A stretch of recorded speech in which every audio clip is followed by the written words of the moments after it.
بسم اللہ الرحمن الرحیم الحمدللہ رب العالمین والصلاة والسلام علی سید الاولین والآخرین وعلی آلہ واصحابہ اجمعین ومن تبعہم بإحسان الی یوم الدین اما بعد فاعوذ باللہ السمیع العلیم من الشیطان الرجیم بسم اللہ الرحمن الرحیم یا ایہا الذین آمنوا اتقوا اللہ حق تقاتہ ولا تموتن الا وانتم مسلمون۔ محترم حضرات، دینی بھائی اور دوستو، اس سورہ آل عمران کی میں نے ایک آیت تلاوت کی ہے جو بڑی اہم ہے۔ اس آیت میں اللہ رب العالمین نے ہم تمام اہل ایمان کو دو چیزوں کا حکم دیا ہے، اور یا ایھا الذین آمنوا اتقوا اللہ حق تقاتہ۔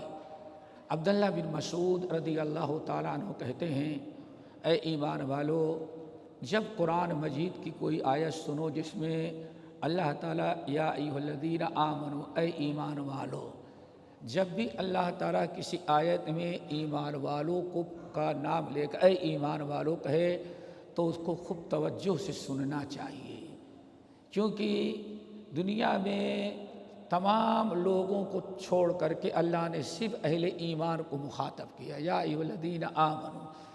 اس کا مطلب ہے کوئی حکم، دو چیزیں ہیں، نمبر ایک، یا تو اللہ تعالیٰ کسی بہت بڑے عمل کا حکم دیتا ہوگا، بہت بڑی نیکی جس میں تمہاری کامیابی ہے اس کا حکم دیتا ہوگا، یا نہایت خطرناک گناہ سے تم کو روکتا ہوگا۔ عبداللہ بن مسعود رضی اللہ تعالیٰ عنہ کہتے ہیں، جب بھی قرآن کی آیت سنو اور کہیں یا ایھا الذین آمنوا آ جائے تو خوب توجہ سے سنو، کیوں؟ دنیا کے تمام لوگوں کو چھوڑ کر کے صرف ایمان والو تم کو پکارا ہے۔ اب یا تو تمہارے کوئی فائدے کی چیز بتاتا ہوگا، یا تمہارے لیے کوئی نقصان دہ چیز ہے اس سے تمہیں منع کرتا ہوگا۔ تو اللہ کے تعالیٰ نے اس آیت میں اہل ایمان کو خطاب کرتے ہوئے دو چیزوں کا حکم دیا، یا ایھا الذین آمنوا اتقوا اللہ حق تقاتہ، اے ایمان والو تم اللہ تعالیٰ سے ڈرو اتنا جتنا ڈرنے کا حق ہے، یعنی تقوی تمہارے اندر اتنا آنا چاہیے جو تقوی کا حق ہے۔ نمبر دو، ولا تموتن الا وانتم مسلمون، کوشش کرتے رہو کہ موت آئے تو ایمان کی حالت میں آئے، مرتے دم تک دعا کرو کہ اللہ تعالیٰ مرتے دم تک ہمیں اسلام و ایمان پر قائم رہے، جس کو کہتے خاتمہ بالخیر ہو، اور یہ کوئی معمولی چیز نہیں ہے۔ حضرت یوسف علیہ السلام کے بارے میں سوچیں، اللہ تعالیٰ نے کتنی نعمتوں سے نوازا، مصیبتوں کے بعد کتنی نعمتوں سے نوازا۔ الزام لگایا گیا، اللہ نے بری کیا، کنویں میں ڈالے گئے، اللہ نے ان کو نکالا۔ ایک زمانہ وہ آیا کہ بادشاہ بن گئے، بادشاہت کے بعد نبوت و رسالت بھی مل گئی، ساری چیزیں دنیاوی اعتبار سے سب سے بڑی دولت ہے بادشاہت، اور دینی اعتبار سے سب سے بڑی دولت ہے نبوت و رسالت، دونوں چیزیں مل گئی۔ سب سے بڑی چیز دنیا کی ملی ہوئی ہے۔ ماں باپ غائب تھے، ماں باپ غائب تھے، سب سے ملاقات بھی ہو گئی۔ ساری نعمتیں مل جانے کے بعد جو آخری دعا مانگی، توفنی مسلم والحقنی بالصالحین، لا یہ سیرے تاری نعمتیں کس کام کی جب تک ایمان پر خاتمہ نہ ہو، دین پر خاتمہ ہو۔ توفنی مسلمن، اے اللہ ہماری موت آئے تو اسلام کی حالت میں آئے، ایمان پر ہوں، تیرے فرما بردار بندے ہوں، شریعت کی پابندی کرنے والے ہوں، ہماری موت آئے تو اس حالت میں آئے۔ تو دوستو یہی دونوں چیزیں سمجھنا ہے، ایک تو تقوی اور دوسرے ولا تموتن الا وانتم مسلمون۔ پہلی چیز اللہ کا حکم ہے کہ تقوی اتنا اپنے اندر پیدا کرو جس سے تقوی کا حق ادا ہو جائے۔ بعض روایتیں مرفوعہ بھی ہیں، لیکن حضرت عبداللہ بن عباس، حضرت عبداللہ بن مسعود، جابر بن عبداللہ رضوان اللہ علیہم اجمعین، ان تمام حضرات کی جو موقوف روایات ہیں اس کا خلاصہ یہ ہے کہ تین چیزیں اگر ہمارے اندر پیدا ہو جائیں تو تقویٰ کا حق ادا ہو جاتا ہے، اور دعا کرو اللہ تعالیٰ تینوں چیزیں عطا کر دے۔ ایک تو ایسے ہی رمضان کا آخری دن چل رہے ہیں، اور ہر چیز کی آخری چیز جو ہوتی ہے وہ بڑی اہمیت رکھتی ہے۔ دعا کرو اللہ تعالیٰ اگر آج تک نہیں دیا تو اس آخری عشرے کی برکت سے اللہ تعالیٰ ہم سب کو رمضان میں تینوں نعمتیں عطا کر دے۔ کہتے ہیں کہ تین چیزیں، جب تین چیزیں بیک وقت ہمارے اندر آ جائیں تو تقویٰ کا حق ادا ہوتا ہے۔ نمبر ایک، ان یطاع فلا یعصی، ہمیشہ اللہ کی اطاعت کی جائے، نافرمانی سے بچا جائے۔ ہمیشہ نیک کام کریں، اللہ کی اطاعت و فرما برداری، اللہ کی نافرمانی سے اپنے آپ کو بچائیں۔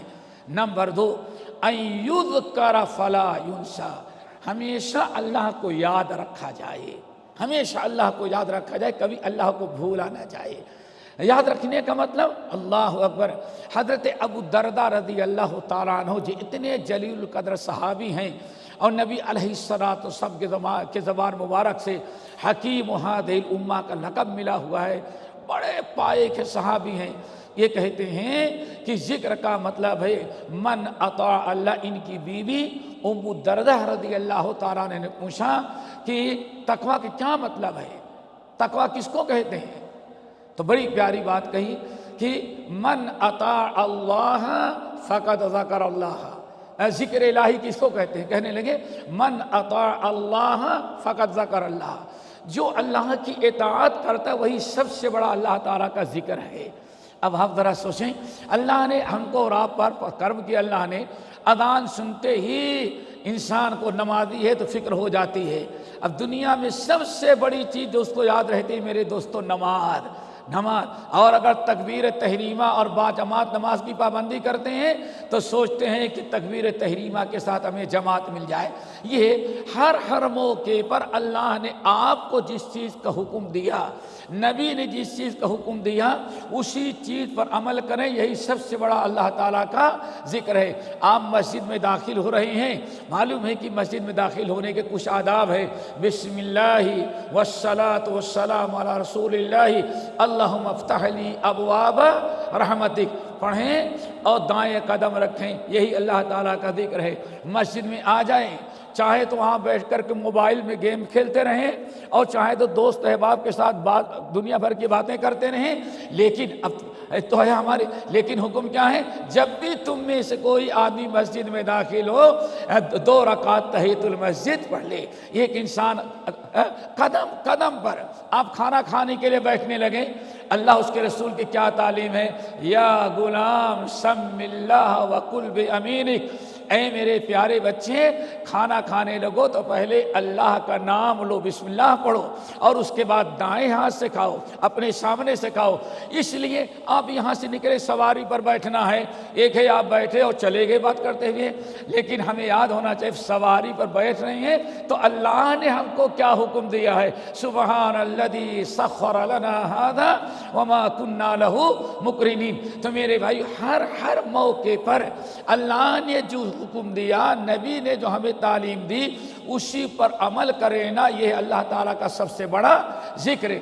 تو حضرت ابو الدرداء رضی اللہ تعالیٰ فرماتے ہیں من اطاع اللہ فقد ذکر اللہ، جس نے اللہ کو یاد کیا اس نے اللہ کو اطاعت کیا۔ ومن نسی اللہ، جس نے اللہ کو بھول دیا، یاد نہیں کرتا، وہ اللہ تعالیٰ کی نافرمانی کر رہا ہے۔ دعا کرو اللہ تعالیٰ ہم سب کو، سب سے پہلے بات چل رہی تھی میرے بھائیوں اللہ کے اطاعت، تقویٰ کے 3۔ تقویٰ کا حق کیسے ادا ہوگا؟ جب 3 چیزیں ہمارے اندر پیدا ہوں۔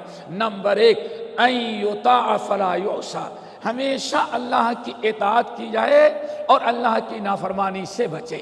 نمبر 2، ان یذکر فلا ینسی، ہر وقت اللہ تعالیٰ کو یاد رکھیں، اللہ کو بھولیں نہیں۔ اور یاد کرنے کا مطلب ہر قدم پر آپ سوچیں، اگلا قدم اٹھانے کے پہلے اسلام نے، اللہ نے ہمیں کیا تعلیم دی، ایمان ہمارا کیا کہتا ہے، ہم ایک مذہب کے، ایک دین کے، ایک ایمان کے پابند ہیں۔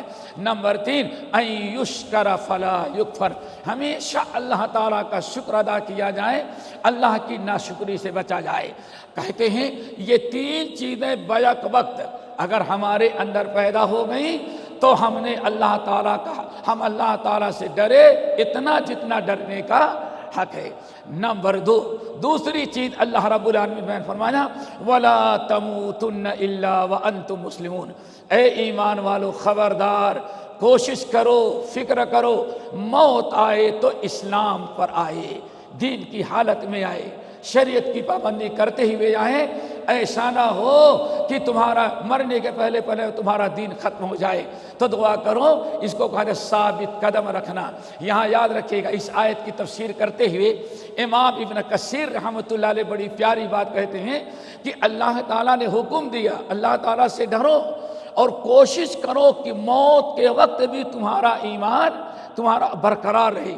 پتہ نہیں کس وقت کون سی بلا آ جائے اور ایمان ختم ہو جائے۔ ہم ہمیشہ نماز جنازہ پڑھتے ہیں نا، کیا دعا کرتے ہیں؟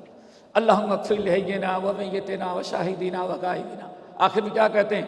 ولا تفتنا بعدا، اللہ یہ میرا بھائی، یہ میری بہن جس کو دفنا رہے ہیں، یہ تو بڑا خوش نصیب کیوں موت تک ایمان پر قائم رہا۔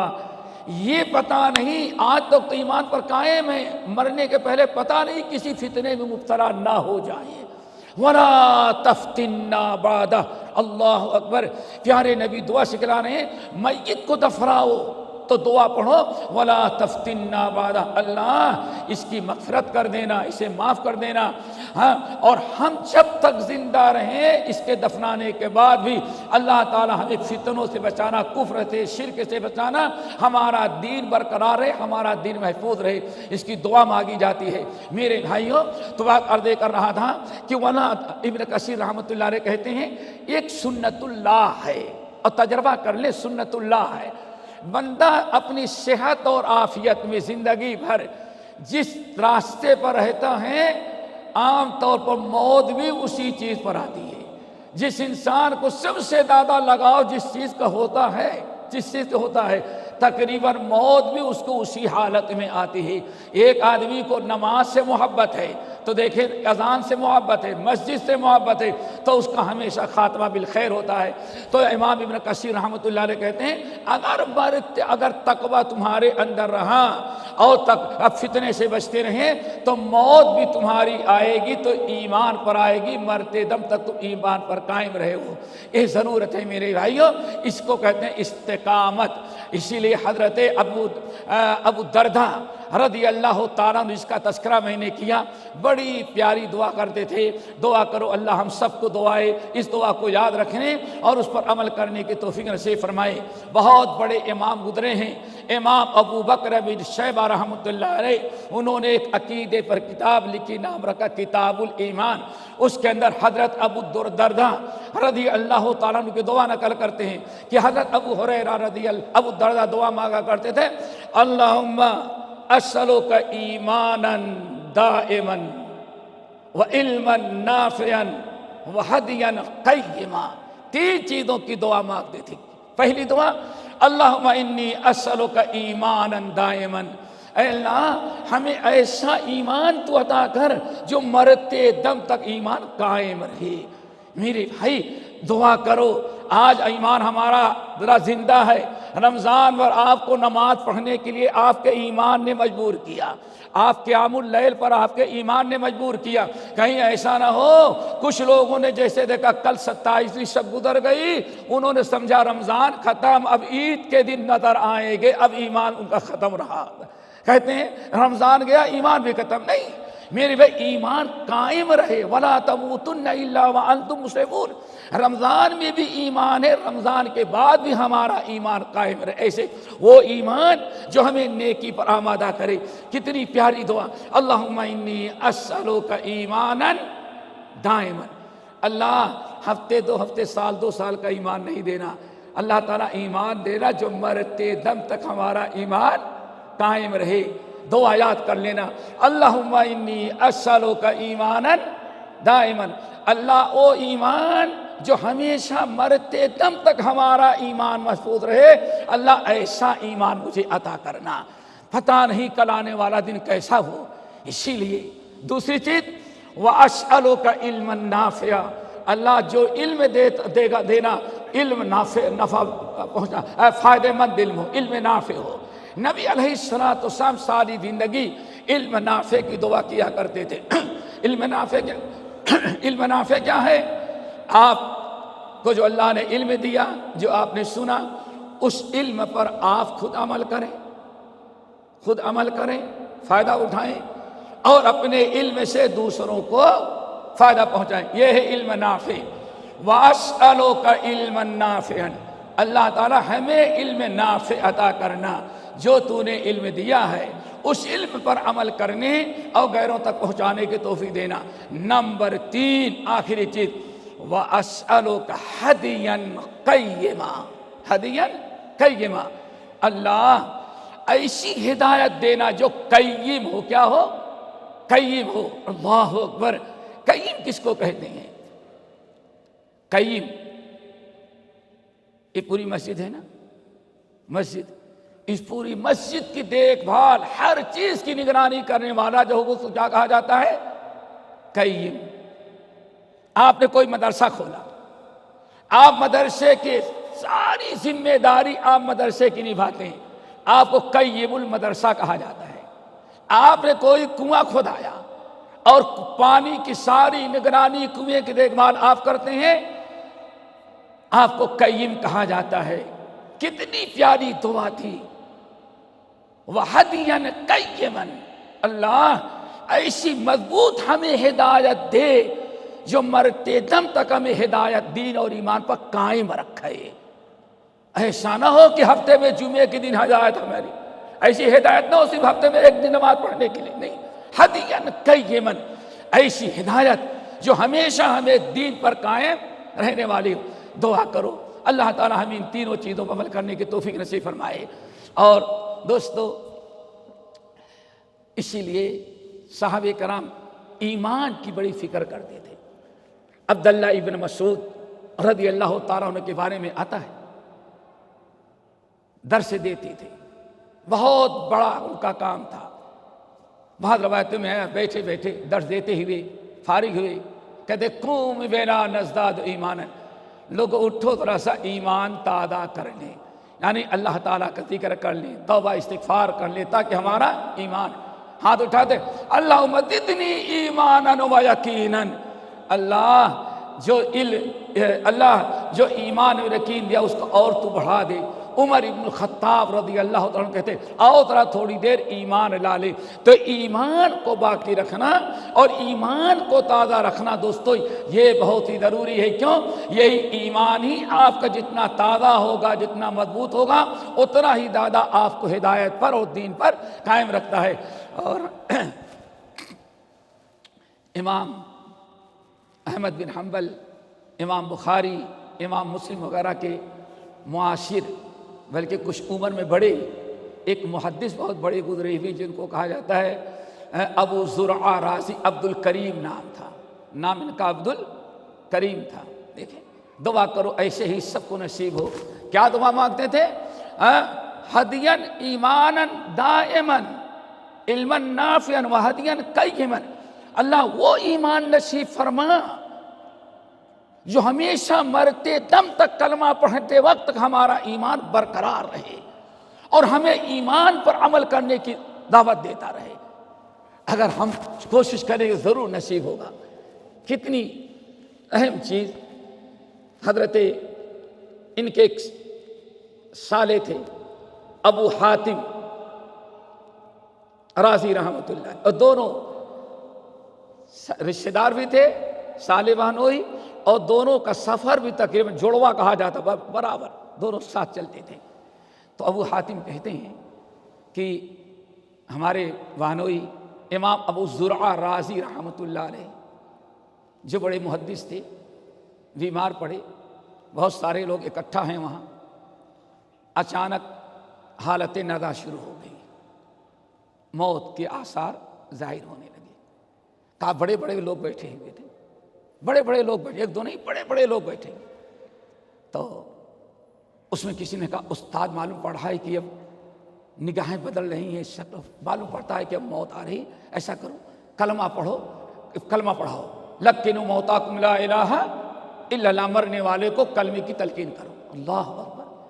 کہتے ہیں ایک تو سب کو گھبراہٹ، اتنا بڑا محدث، کسی کا بہنوئی ہے، کسی کا کچھ ہے، کسی کا استاد ہے، سب لوگ پریشان۔ لیکن جب ہمارے والد نے کہا ابو حاتم لوگوں کسی کے اندر ہمت ہو تو کلمے کی تلقین کرو، کلمہ پڑھاؤ۔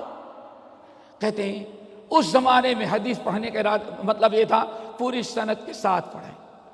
کہتے ہیں ایک ساتھی کھڑے ہوئے کلمہ پڑھنے کے لیے کہ کلمے کی تلقین کریں۔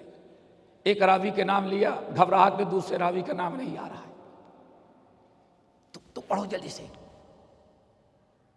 کلمہ کی تلقین کرو۔ وہ بیچارہ پڑھا، دوسرے محدث پڑھے، وہ بھی 2 راوی تک گئے، آگے گھبراہٹ ہوئی، پریشانی میں استاد کی حالت دیکھ کر کے اگلا راوی کا نام نہ آیا، وہ بھی پریشان۔ کہتے تیسرے کو کہا گیا، جب تیسرا بھی نہ پڑھ سکا، اللہ اکبر، تو جو استاد تھے، جو مر رہے تھے، جن کی روح قبض ہونے والی تھی، ملک الموت دیکھے، موت کے آثار، مرنے والے نے خود شروع کیا۔ کہتے ہیں حدثنا عبد الحمید بن بہرام۔ اللہ اکبر۔ یہ ہے دوستو ایمان۔ آدمی اپنے سے کلمہ پڑھے، پوری حدیث سنا کر کے ایماناً دائماً ان کو نصیب تھا، ہم مرتے دم تک ایمان شروع کیا۔ پھر کہتے ہیں سہل بن ابی عریب ہم سے فلاں نے بیان کیا، عبد الحمید بن بہرام نے بیان کیا۔ اب وہ کہتے ہیں ہم نے حدیث اپنے استاد صالح بن ابی عریب سے سنی، اور کہتے ہیں میں نے کثیر بن مرہ سے سنی، اور کثیر بن مرہ کہتے ہیں میں نے معاذ بن جبل سے سنی، اور معاذ بن جبل کہتے ہیں اللہ کے رسول نے فرمایا لقنوا موتاکم لا الہ الا اللہ۔ اللہ اکبر۔ اپنے سے سند پڑھی اور کلمہ پڑھ کر کے کیسے کہتے ہیں جیسے الا اللہ پر پہنچے ویسے ان کی روح قبض ہو گئی۔ اللہ اکبر۔ ایک بڑی واضح مثال ہے، انسان جس چیز پر زندہ رہتا ہے اور جس کی کوشش کرتا ہے، جس سے محبت ہوتی ہے، اللہ رب العالمین اسی پر اس کی موت بھی دیتے ہیں۔ تو وَلَا تَمُوتُنَّ إِلَّا وَأَنْتُمْ مُسْلِمُونَ۔ موت آئے تو اسلام پر آئے، ایمان پر آئے، تقوی پر آئے، شریعت کی پابندی پر آئے۔ تو اس لیے میرے بھائیوں کوشش بھی ہونی چاہیے، یا ایھا الذین آمنوا اتقوا اللہ حق تقاتہ ولا تموتن الا وانتم مسلمون۔ اور ساتھ ساتھ تو دعا بھی کرنی چاہیے، توفنی مسلما والحقنی بالصالحین۔ نہ سارے انبیاء یہی دعا مانگا کرتے، نبی علیہ السلام دعا کیا کرتے تھے۔ تو اگر یہ دونوں چیزیں ہم نے عمل کر لی تو انشاءاللہ رمضان کے بعد بھی مسلمان رہیں گے۔ اگر یہ چیزیں ہم نے کیا تو رمضان کے بعد بھی مسلمان رہیں گے، اور اگر یہ نہ کیا تو رمضان گزر گیا تو مسلمان بننے کے لیے اگلے رمضان کا انتظار کریں گے، کہیں ایسا نہ ہو بیچ میں ملک الموت آئے، قبرستان آپ میں چلے جائیں اور پھر ایمان پر قائم رہنا مشکل ہو جائے۔ دعا کرو۔ یہ آخری درس تھا، ہم نے آپ حضرات کے سامنے آخری بات بتائی ہے، اور غالباً سمجھ میں آ گئی ہوگی دوستو کہ جیسے ابھی ہم دین تھے تقوی پر، اطاعت و فرما برداری پر، اس کے رمضان کے بعد بھی ہمیں اسی طرح ایمان پر قائم رہنا، اور ایمان کے بعد بھی زندگی بھر وَلَا تَمُوتُنَّ إِلَّا وَأَنْتُمْ مسلمون۔ موت آئے تو اسلام پر آئے۔ وَاعْبُدْ رَبَّكَ حَتَّى يَأْتِيَكَ الْيَقِينُ۔ عبادت کا تعلق رمضان پر ختم نہیں ہوتا، عبادت ختم ہوتی ہے موت پر۔ وَاعْبُدْ رَبَّكَ حَتَّى يَأْتِيَكَ الْيَقِينُ۔ اے نبی آپ اپنے رب کی عبادت اور اطاعت کرتے رہیں یہاں تک کہ موت آ جائے۔ جب تک موت نہ آ جائے انسان اللہ تعالیٰ کی عبادت سے آزاد نہیں ہے۔ دعا کرو اللہ تعالیٰ ہم سب کو توفنی مسلمن والحقنی بالصالحین کا مصداق بنائے۔ باقی پھر کبھی انشاءاللہ آئندہ۔ اقول قولی ھذا واستغفر اللہ من کل ذنب واتوب الیہ۔